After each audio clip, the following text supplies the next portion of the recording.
ustedes? Muy buen día. Vamos a comenzar nuestra transmisión del día de hoy. Hoy es miércoles 25 de noviembre del 2020 y hoy nos toca hacer las pruebas con la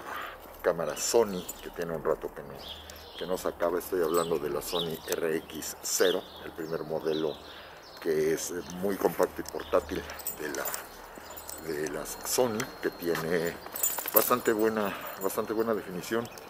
pero que, contrario a lo que parecería, porque tiene un marco bastante fuerte, bastante resistente, aguanta caídas de hasta 2 metros de altura, se puede hundir en el agua hasta, si mal no recuerdo, 25 metros. El problema es que tiene lente fijo y no tiene estabilizador, además de que no tiene pantalla abatible. Por lo tanto, yo sí, la gran ventaja es que tengo el foquito que me está marcando que sí está en el proceso de grabación, pero yo únicamente distingo el lente. Yo no tengo la manera de checar con una pantalla si se está viendo correctamente, si estoy correctamente encuadrado. Entonces aquí sí básicamente le tengo que hacer a cálculo la visión de lo que estoy registrando, y que lo que sí tiene es un gran angular bastante amplio, que supongo permitirá que se distinga claramente el fondo que vamos dejando atrás la Pony y yo, pero que, reitero, el principal problema que manifestaría es el hecho de que no puedo cuadrar exactamente y tiene que ser necesariamente a cálculo lo que estoy grabando. Y lo otro que también quiero comprobar es la calidad del sonido. Nominalmente se supone que no debería de tener inconveniente, pero esto no lo voy a saber hasta que no terminemos de hacer la grabación por completo. Este día tomo en consideración que la sesión de ayer, en la reproducción que hicimos ayer, platiqué un poquito de lo que fue la base de las funciones que va a tener el virrey, de las funciones que va a cumplir las instituciones económicas, como lo van a ser la encomienda, el repartimiento y la base que se sienta ya para los siglos XVII y XVIII, que va a ser el peonaje, que ya está más que arraigado e institucionalizado para las épocas en las que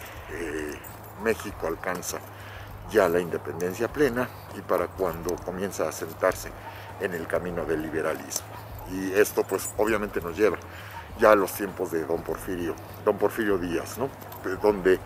pues sabemos que el peonaje no lo institucionalizó ni lo creó, ni mucho menos don Porfirio, que viene ya desde mucho tiempo atrás y que había adolecido de una serie de circunstancias que no habían acabado de reponerse, que no habían acabado ni de ajustarse ni de mejorarse. Y esto pues incluye también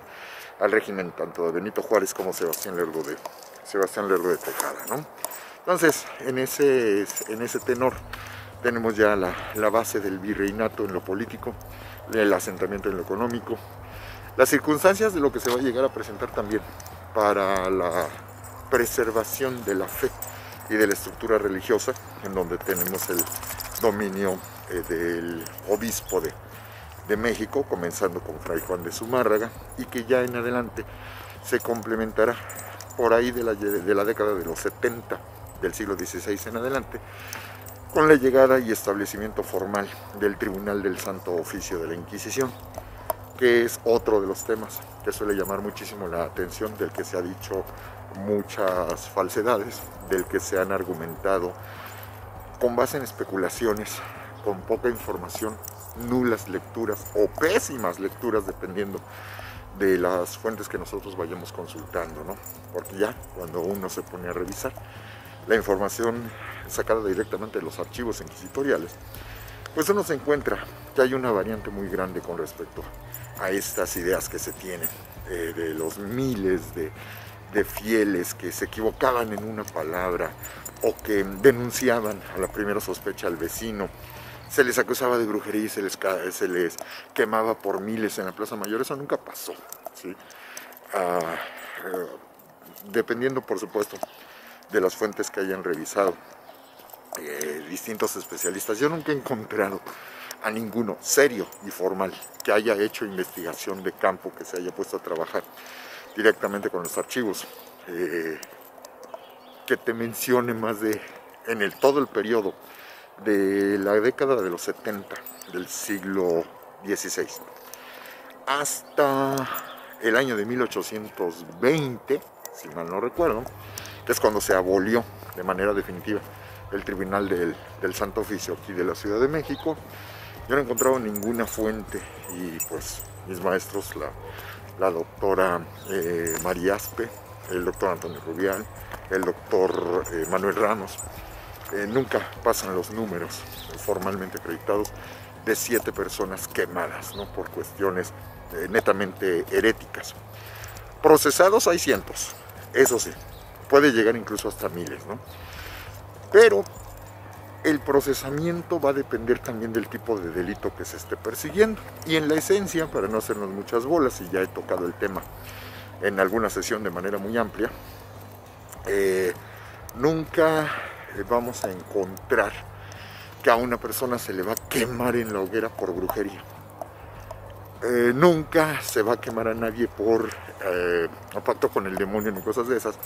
porque como ya también lo mencioné en alguna otra retrodicción, tener pacto con Satanás o hacer actos de brujería, que es básicamente relacionado con hechicería, que implica uso de hierbas, invocaciones simples, artes amatorias, pócimas amorosas, que todo eso pues entra dentro de este genérico de lo que sería la brujería, como se le suele identificar. Pero estrictamente hablando, están aduciendo la lectura del futuro, están haciendo referencia a poder seducir a alguien para que no deje de pensar en una determinada persona, tanto mujeres como hombres, etc. Cosa que llevaría a que muchísima gente tuviera que ser quemada en época contemporánea si esto se continuara investigando, ¿no? Y se procesara según los malos entendidos de lo que representaba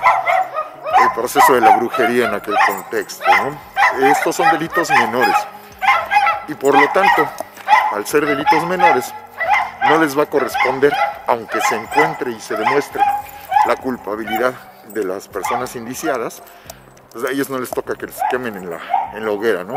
Les van a tocar castigos pecuniarios, les van a tocar castigos infamantes, les va a tocar que estén yendo constantemente a misa, que sería como el equivalente a mandarte ahora a terapias.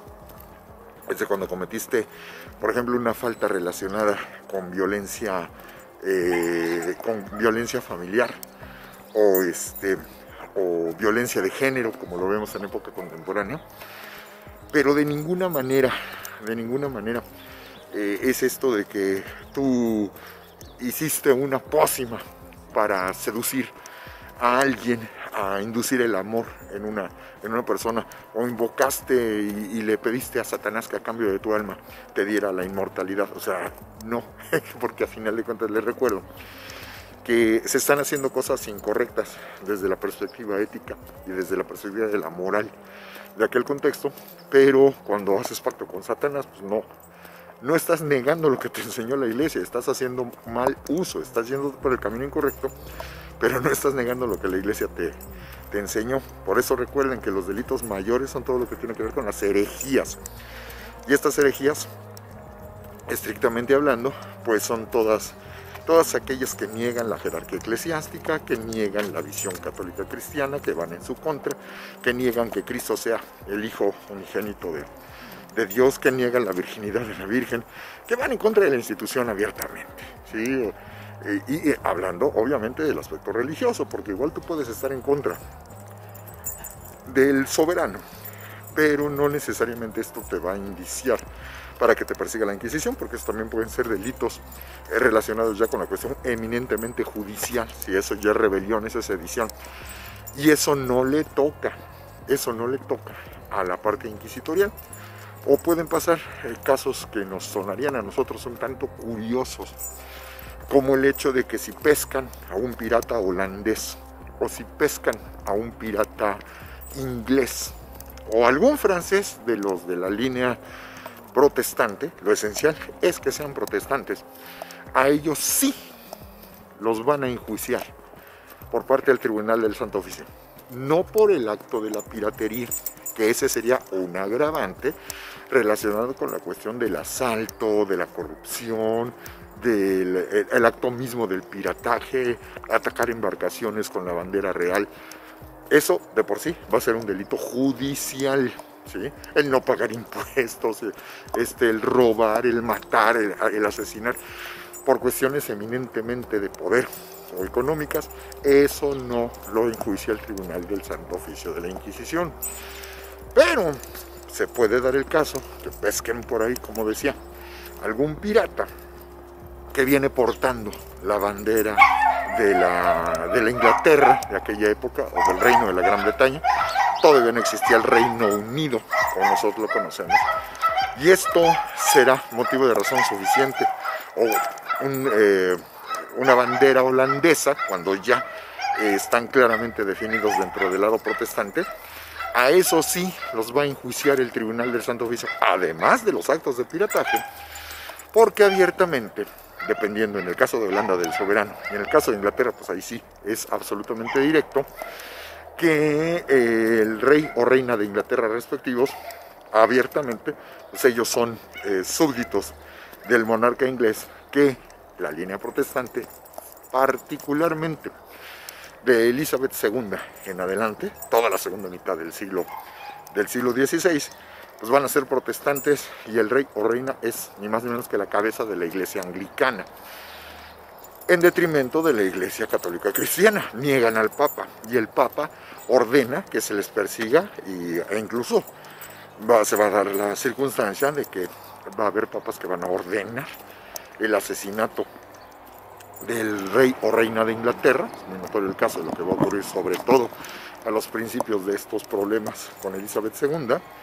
¿Por qué? Porque son enemigos de la religión y abiertamente se han rebelado en contra de la autoridad papal, y pues va a ser un acto de valentía y un acto de honor el que asesinen a esa hereje que se pudrirá en las llamas del infierno desde la perspectiva papal, ¿no? Entonces, para que vean cómo también las cosas han ido cambiando. Yo no sé si para bien o para mal, pero de que ha habido cambios muy grandes, pues por supuesto que los ha habido. Eso sí es de la jurisdicción del Tribunal del Santo Oficio. Entonces, por eso se van a dar circunstancias como las que vemos, que hay un doble juicio, en donde primero, y además, si le agregas que el acusado estuviera directamente relacionado con la iglesia, pues evidentemente tienen fuero, no se les puede enjuiciar por delitos comunes hasta después de que se haya hecho la investigación por parte del ámbito religioso y se encuentran que efectivamente hay indicios de culpabilidad. Primero se le declara culpable, se le degrada, se le quitan los grados eclesiásticos, se les niega ya la comunión, se les expulsa, que es lo peor que le puede pasar a un ser humano en aquel contexto, se le expulsa de la grey católica, es decir, se le excomulga, y una vez convertido en un simple mortal, habiendo sido ya excomulgado, expulsado del seno de la iglesia, entonces ahora sí ya se relaja el brazo secular, donde se tomarán las decisiones correspondientes, pero ya no con la cuestión religiosa, ahora sí ya con la cuestión judicial, ¿no? Entonces es bien importante que ubiquemos esto, porque vamos a tener que hay un malentendido muy común, es muy habitual que la gente suele pensar que el Tribunal del Santo Oficio también está enjuiciando criminales del fuero común, cuando no es así. Si el criminal, por ejemplo, en algún caso en el que se haya asaltado algún templo, se hayan metido a la sacristía, se hayan, por decir, se hayan robado las patenas, o se hayan robado los cálices, o se hayan violado o ultrajado algunas imágenes religiosas, vamos a suponer que son tan impreparados los ladrones o el ladrón que decidió llevarse un cacho del retablo porque pensaba que era de oro y le cortó un cacho, ¿no?, para fundirlo. Esto es parte de los malos entendidos que nosotros de repente les solemos decir, ¿no? El hecho de que nosotros vemos los retablos dorados y que mucha gente dice, mira, es que es de oro, está recubierto de hoja de oro. Pero al momento de que tú puedas tomar un trozo de la madera de la que está constituido realmente el retablo, pues te vas a encontrar que es nada más el recubrimiento tan delgado que ya no puede desprenderse de la parte de la madera y por supuesto no puede fundirse como para recuperarse. Si lo pretendes fundir se va a quemar y se va a consumir por completo. Nosotros sabemos que inclusive hay hojas de oro que son tan delgadas que pues, estos dichos pasteles recubiertos de hoja de oro, ¿no? Que se pueden hasta comer y no te va a pasar absolutamente nada. Y en el caso de cuando se llaman patenas, que son estos platitos donde se colocan las hostias, o los cálices, que representan los instrumentos para los alimentos y los líquidos durante la última cena, si se los robaron para fundirlos, evidentemente, si es un robo, están tomando algo que no es de ellos. El problema es que se están robando cosas de la casa de Dios y se están robando cosas que le pertenecen a Dios, ¿no? A través de sus representantes de la iglesia. Y es por eso que ese delito, aparte del castigo judicial y la pena corporal que esto implique, ya sea que le den azotes, ya sea que le corten la mano, si llegan a dar en situaciones cosas así, parte de los castigos de aquellas épocas, además se les va a terminar expulsando de la Grey Católica por haber faltado al acatamiento divinal y tomado cosas que le pertenecerían a Dios, no serían de pertenencia de la iglesia, de pertenencia de los hombres, nada más, ¿no? Entonces, para que ustedes se den una idea de que también ahí necesitamos entender muchas cosas. Ahorita que mencioné esto de una cortada de mano, ¿no? A nosotros nos puede parecer brutal y nos puede parecer excesivo, pero hay que recordar, sin justificarlo, por supuesto, que en aquel contexto los castigos corporales son muy comunes y no nada más para las cuestiones inquisitoriales. Les recuerdo que el Tribunal del Santo Oficio de la Inquisición comenzará a aparecer de manera estructurada y formal en Europa del siglo XIII en adelante. Y hay una serie de prácticas que ya se utilizaban judicialmente para la extracción de información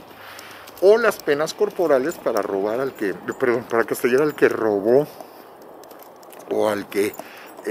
violó o al que agredió algún representante tanto de Dios como de la parte política en el caso de los hombres, ¿no? Entonces por eso no es extraño que sepamos que de clásica tortura medieval, ¿no? Y que a veces vienen derivados de los castigos del fuero común, que vienen derivando a su vez de la época clásica, ¿no? Cortar la mano, cortar los dedos, romper las piernas, sacar los ojos. En el caso de las dichosas torturas medievales, ¿no? Que son las que nosotros vemos como las más brutales y las más salvajes, pues existían antes de que apareciera inclusive el Tribunal del Santo Oficio, ¿no? Y es común de la época medieval hasta todavía bien entrado el siglo XIX, cuando incluso ya había dejado de existir el Tribunal del Santo Oficio como nosotros lo conocemos, que la tortura se aplicara comúnmente para sacar información a falta de pruebas, ¿no? Entonces todas estas horribles torturas, yo no te digo que esas no hayan existido, pero no son privativas nada más del Tribunal del Santo Oficio ni de la Iglesia Católica, ¿no? En la parte judicial eso se suele acreditar. Cuando vienen las ejecuciones también hay que entender que hay una serie de distinciones básicas, y en las ejecuciones, por ejemplo, cuando se va a someter a un castigo de muerte a un asesino o a un ladrón mayor, la forma, si es una persona que viene de las clases bajas, la forma en la que le corresponderá su ejecución, si es clase baja,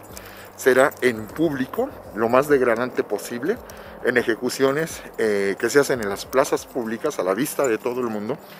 y que se terminan convirtiendo literalmente en un espectáculo, en donde la gente misma participa, insulta, ofende, agrede a los familiares de aquel que se demostró que es culpable, y se le castigará habitualmente colgándolo, ¿sí? Ahorcándolo ya cuando le toca ejecución, en el caso de gente de clase baja. En el caso de gente de clase alta es un poquito diferente, porque si va a llegar a cometerse un delito que amerite la muerte, sobre todo esto es muy notorio en los casos europeos, tienen fueros, son nobles o pertenecen a la milicia o pertenecen al clero, y no al clero común, sino pertenecen al clero alto. A ellos puede que les llegue a tocar que les ejecuten, pero ellos no los van a ejecutar como criminales comunes porque tienen fueros, ¿sí? La precedencia es fundamental para ellos en aquel contexto, y a ellos, eso es bien notorio con los soberanos ingleses particularmente, o a los nobles ingleses, se les ejecutará por la vía de la espada o por la vía del hacha, en ceremonias habitualmente cerradas, no abiertas al público, que no sean degradantes para el susodicho. E incluso también se llega a dar el caso de que si es necesaria la aplicación de la tortura misma deberá de aplicarse de una manera menos fuerte y menos dura si la persona respectiva pertenece a la clase alta, ¿no? Incluso les recuerdo que cuando hablamos del Imperio Romano, recuerden que el símbolo de lo que va a representar este imperium es, en el caso de un hacha cuyo mango está recubierto de una serie de haces de varas que están fuertemente atadas entre ellas mismas, y que son estos símbolos que habitualmente vemos relacionados con el poder y que los vemos en monumentos contemporáneos como el propio monumento a la independencia. Si ustedes se fijan en el dado, en la estructura de abajo que sostiene la base de la columna como tal, donde estaban colocados los restos de los héroes de la independencia, notarán que están los oculus, que son las ventanas, y junto a las ventanas van a encontrar pares de fascis, que son estas hachas rodeadas de estos haces de varas. Representan el poder imperial, representan el imperium, y habitualmente digamos que los, no recuerdo si son los pretores o son los lictores,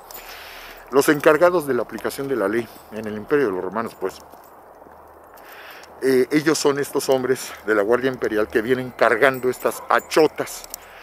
y cuando hay que castigar a un plebeyo, al plebeyo en el caso de los delitos mayores se le corta la cabeza, ¿sí? Para eso es el hacha, es la aplicación de la justicia. Pero si el castigado es un noble, a este no se le va a aplicar el hacha, a este se le van a aplicar los haces de varas. Lo que haces es que separas los haces de varas, lo amarras y lo azotas, ¿sí? Ese es el castigo que van a recibir, ¿no? Y es de alguna manera representar que la justicia es más importante, sí, pero marca que hay un tipo de justicia para la gente de clase alta y hay otro tipo de justicia para la gente de clase baja, ¿no? Ya desde aquel entonces vemos claramente estipuladas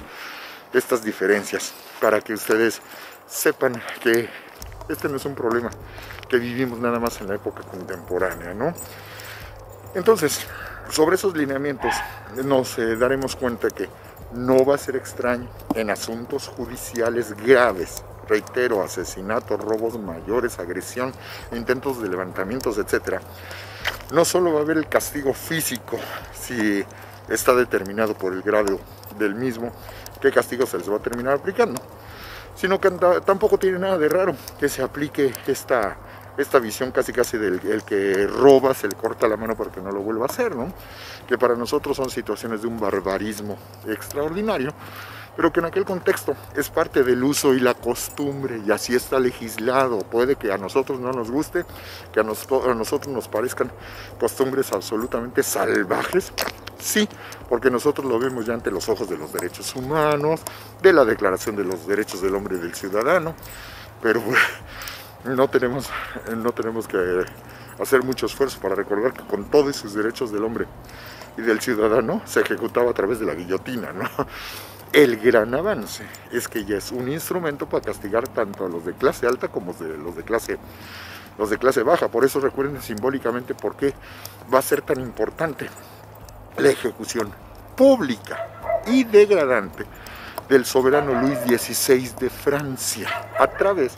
del uso de la guillotina, ¿no? Que también, bueno, ya implica otra serie de detalles, que eso lo hemos platicado más bien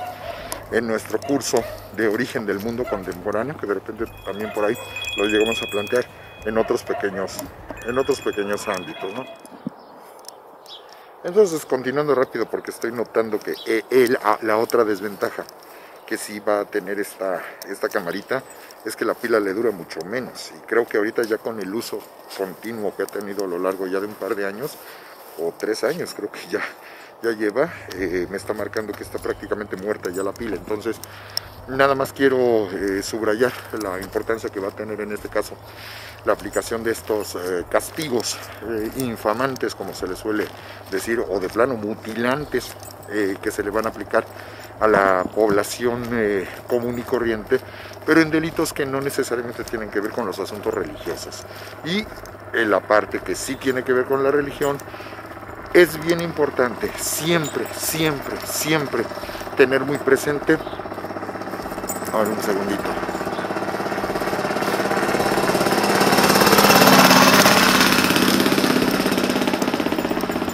Siempre es importante tener muy presente en la cabeza que una cosa es la situación de las faltas a la religión y otra diferente es lo que son los asuntos judiciales. Reitero, solo cuando ha habido un robo, un asalto o un ataque a algún representante de Dios, entonces ahí es donde sí puede entrar el Tribunal del Santo Oficio. Pero lo más importante es cuando el Tribunal del Santo Oficio de la Inquisición tiene que hacer sus investigaciones, las hace para sus asuntos. Y más importante aún, legalmente hablando, el Tribunal del Santo Oficio de la Inquisición nunca ejecutó a nadie por una simple y sencilla razón: a ellos no les toca. A ellos les toca dar el veredicto de culpabilidad o no culpabilidad de la persona indiciada. Y la mayor parte de las veces van a ser castigos menores, porque la mayor parte de las veces van a ser delitos menores. Entonces, el haber dicho groserías con base en el ámbito religioso, ¿no? El clásico de me cago en Dios, ¿sí? El clásico de me cago en la hostia. No te van a quemar por eso, pero es blasfemar y es utilizar el nombre de Dios o hacer referencia a cosas tan importantes como la hostia, que sí implica un jalón fuerte de orejas, un llamado muy fuerte de atención. Y el llamado fuerte de atención, ¿qué va a hacer? O sea, te van a exponer públicamente a que te pongan un bozal, ¿sí? Y te van a sentar en la plaza pública un tiempecito mientras se hace la ceremonia religiosa, o te ordenan que vayas a una sucesión de misas, que vayas con la coroza, que es como cucurucho que les ponen en la cabeza para que todo el mundo te vea, que te pongan una especie como de chaleco verde, que te pongan un bozal, que te pongan una como cuerda de ahorcado en el cuello, que te obliguen a tomar 1000 misas, por decirte, con vela. ¿Para qué? El peor de los castigos va a ser la ley del hielo, que te va a provocar que tus vecinos no te quieran vender, te vean con mala cara, te segreguen, te traten mal. Estoy completamente de acuerdo que esto es algo que atenta contra los derechos básicos de la humanidad, pero les recuerdo que si en nuestros tiempos los derechos humanos se siguen violando, ¿qué podemos esperar de aquellas épocas antiguas en donde había además el consenso por parte de la población con aquellos que atacaban lo que es el orden, que no podía ser cuestionado de ninguna manera y de ninguna forma? Por eso hay que entender la importancia que va a tener tanto el tribunal común, los asuntos que se dirimen en las discusiones en el cabildo, lo que se va a discutir en el ayuntamiento, las cuestiones judiciales o las cuestiones hacendarias, que esas no van a tener nada que ver. Esos son otro tipo de delitos en donde la Inquisición no puede meterse porque no es su jurisdicción. Y por eso creo que también entenderemos de manera muy clara por qué hay tanto pleito de jurisdicción, de tú mandas aquí, yo mando allá. Pero lo que sí es muy importante es que para ejercer el gobierno en aquellas épocas, Iglesia y Estado no pueden entenderse como algo separado. Eso es lo más importante que nosotros debemos de tener en mente cuando hablamos de temáticas como estas. Y que es lo que, desgraciadamente, cuando tratamos de estudiar y analizar un mundo que tiene una estructura de pensamiento que no es la nuestra, es lo que tanto trabajo nos cuesta poder entender desde la época y la sociedad contemporánea en la que nosotros nos encontramos y en la que nosotros vivimos. Y esto es lo que ha generado toda una serie de malos entendidos, pésimas interpretaciones y sobre todo cuando aparecen versiones que constituyen que son muy atractivas y que venden mucho, estas dichosas novelas históricas, ¿no? Que más son novelas que historias, que algunas de ellas pueden resultar sumamente atractivas, pero que no tienen ningún fundamento con base en investigación histórica verdadera y real, ¿no? Entonces, por eso, una de las cosas que insistimos, y créanme que a veces sí nos da mucho coraje, como especialistas en las distintas áreas y como historiadores en general, o a los antropólogos, o a los historiadores del arte también, cuando de repente encontramos a la gente que llega con toda la seguridad del mundo a decirte, sí, los centenares de personas que el tribunal mató en la ceremonia del siglo XVII que se hizo en Puebla. O sea, te das cuenta que sí tienen alguna noción de ciertos hechos y ciertos acontecimientos, pero los tienen en la parte chueca. O sea, eso implicó que les ambientaron históricamente en un entorno y en un contexto, pero no les explicaron los detalles ni las cosas de lo que no se podía o no se debía hacer por cuestiones de jurisdicción, o simple y sencillamente por cuestiones de una creencia mal entendida, ¿no? Y uno de los valores fundamentales en ese plano, que cuesta mucho trabajo que muchos de los jóvenes de época contemporánea entiendan, es la trascendencia y la importancia de la religión, la importancia que lleva a que el pueblo también hace como que sus propias interpretaciones, ¿no? Lo que va a ser la religiosidad popular, y que es lo que ha derivado en muchas de las cosas que nosotros vemos en época contemporánea, que a lo mejor tienen toda la buena intención del mundo, pero que generan una serie de broncas y una serie de problemas, porque incluso hasta las propias enseñanzas de la Santa Madre Iglesia han sido tergiversadas en sus versiones populares, que pues es lo que dice la gente, es lo que cree todo el mundo. Sí, pero el hecho de que lo crea no significa que es realidad, es creencia. Ese es el problema principal al que de repente nos terminamos enfrentando, ¿no? Entonces, por eso es una presentación que yo tengo armada, en donde hablamos de religiosidad popular, ¿no? Y revisamos varios de los ejemplos de lo que es la creencia popular con el santo niño médico, o el santo niño cieguito, o la cruz de zacate, o la multiplicidad de vírgenes de los árboles o de los cerros que se llegan a aparecer a lo largo de la historia y del tiempo, ¿no? Y que los ojos de la fe te permiten ver lo que quieras y ver el milagro y el poder de Dios reflejado en la tierra, para recordarles que nunca olvidan a sus hijos, ¿no? Pero que cuando lo analizas desde la perspectiva eminentemente racional y científica, perdón, pero esta no es una imagen de la Virgen, ¿no? Esta es una mancha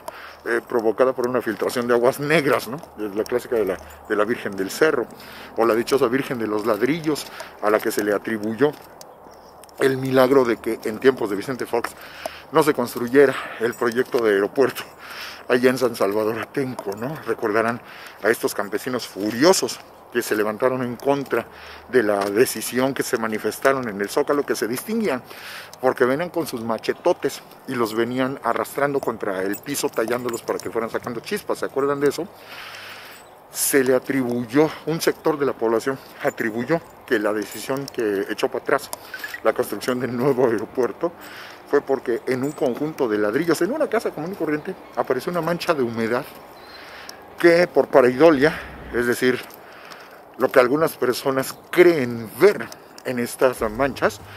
algunas personas creen ver la imagen de la Virgen María, ¿no? Y empieza la veneración y empieza el culto y así sucesivamente, ¿no?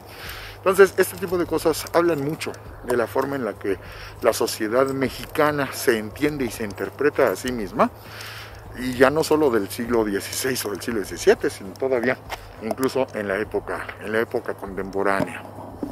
Entonces, lo interesante en muchas ocasiones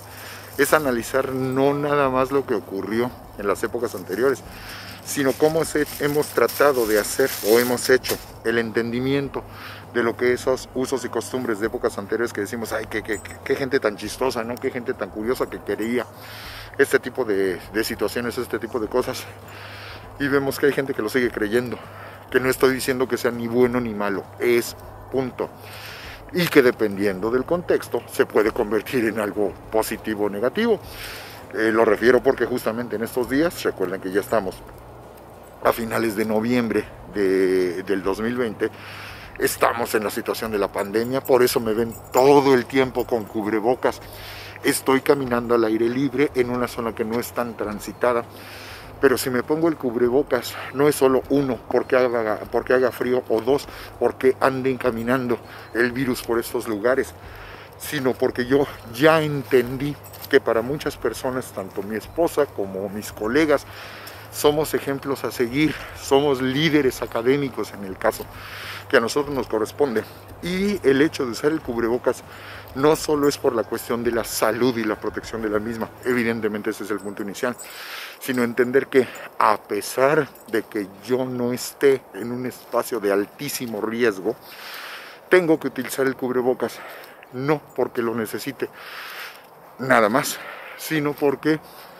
a final de cuentas soy un modelo a seguir. A final de cuentas hoy, me guste o no, soy un referente. Para muchas personas soy modelo y ejemplo a seguir. Y con lo que a mí me ha tocado ver y con lo que a mí me ha tocado conocer de situaciones cercanas con exalumnos, parientes, conocidos,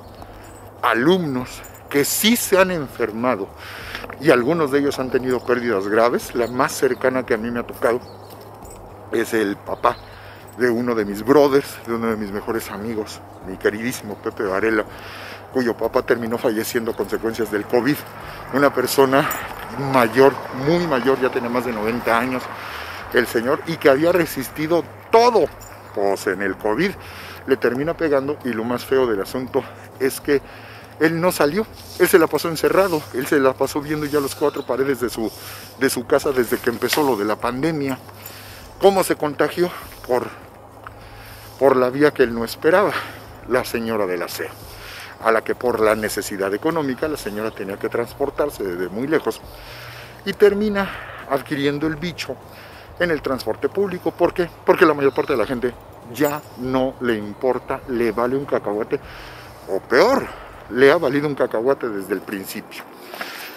Estas circunstancias son las que nos llegan a pensar que no debemos de bajar la guardia, no tenemos que confiarnos y no tenemos de ninguna manera que creer que somos invulnerables. Ahorita estaba revisando una nota en el periódico El Reforma, que en algunos tianguis de la Ciudad de México literalmente la sana distancia se la están pasando por el Arco del Triunfo, y que incluso muchos comerciantes llegan a decir, pero ¿cómo? ¿A poco usted sigue creyendo en eso del COVID? Si son puras invenciones, ¿no? Evidentemente ellos tienen un interés económico comprensible y aceptable,